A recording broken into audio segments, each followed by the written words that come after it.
What's poppin', dogs? Mr. Allen here with some sequences. We want to write the first four terms of each sequence that we have here, the description of them, and we want to write an explicit and recursive formula.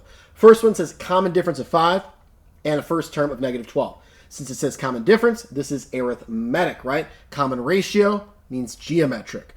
All right, so common difference of 5, first term of negative 12. Let's write out these first terms. So I'm going to have negative 12, and if I add 5, I get negative 7.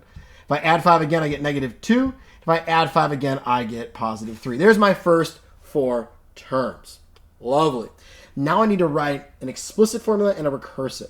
So for my explicit, right, so this will be the explicit,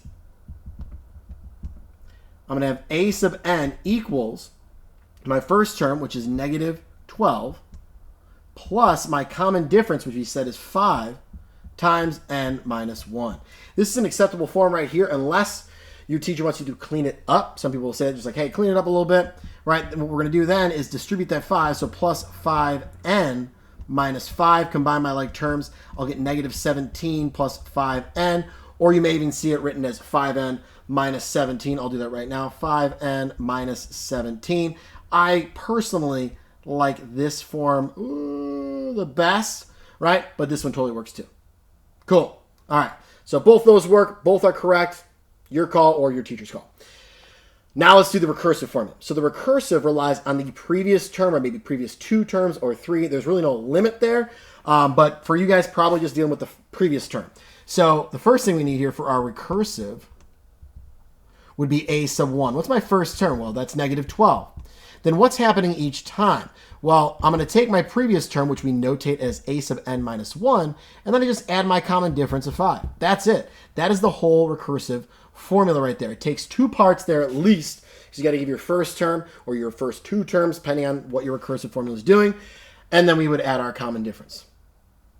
No biggie, right? Cool, awesome, fantastic. So recursive deals with the previous terms to get your next terms.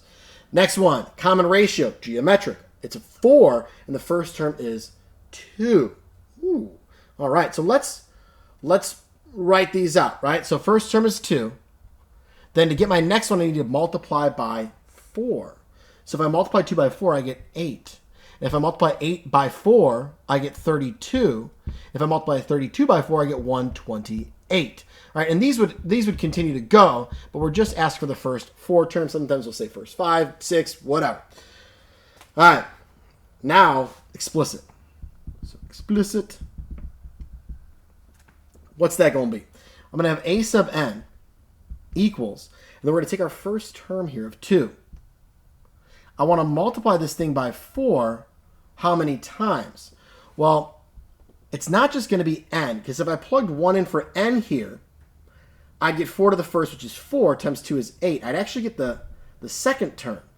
And if I plug 2 in, I'd get 4 to the second is 16, times 2 is 30. I get the third term. I'd keep getting the next one instead of the one that I want. So we're going to take a step back a little bit, if you will, right? N minus 1. Now if I plug in 1, because this is my first term, I'm going to get 4 to the 0 power, which is 1, times 2 is 2. If I plugged in 2, I'd get 4 to the first power, which is 4, times 2 is 8. If I plug in 3 for my third term here, right, then I'm going to get 4 to the second, which is 16, times 2 is 32, so on and so forth. So that is my explicit. I'm really not going to change this up at all. Sometimes we'll ask you to expand these things, but that's another time. That's another time. All right, so leave the explicit as that. Now it's recursive. Okay, so recursive time. Again, we're going to need our first term. A sub 1 is equal to 2, and then a sub n is equal to, well, what am I going to do to my previous term? I want to multiply my previous term by the common ratio.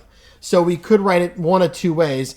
Why don't we go ahead with the a sub n minus 1, and then we'll say times, and my common ratio is 4. Or you could have it as 4 times a sub n minus 1. We could write it like, let's see, I might have enough room. A sub n equals 4 times a sub n minus 1. All right, whichever your teacher asks you to do. I think I've seen this one more commonly, where we do the a sub n minus 1 first, because when we think recursive, we're thinking previous term, do what to it to get to the next one?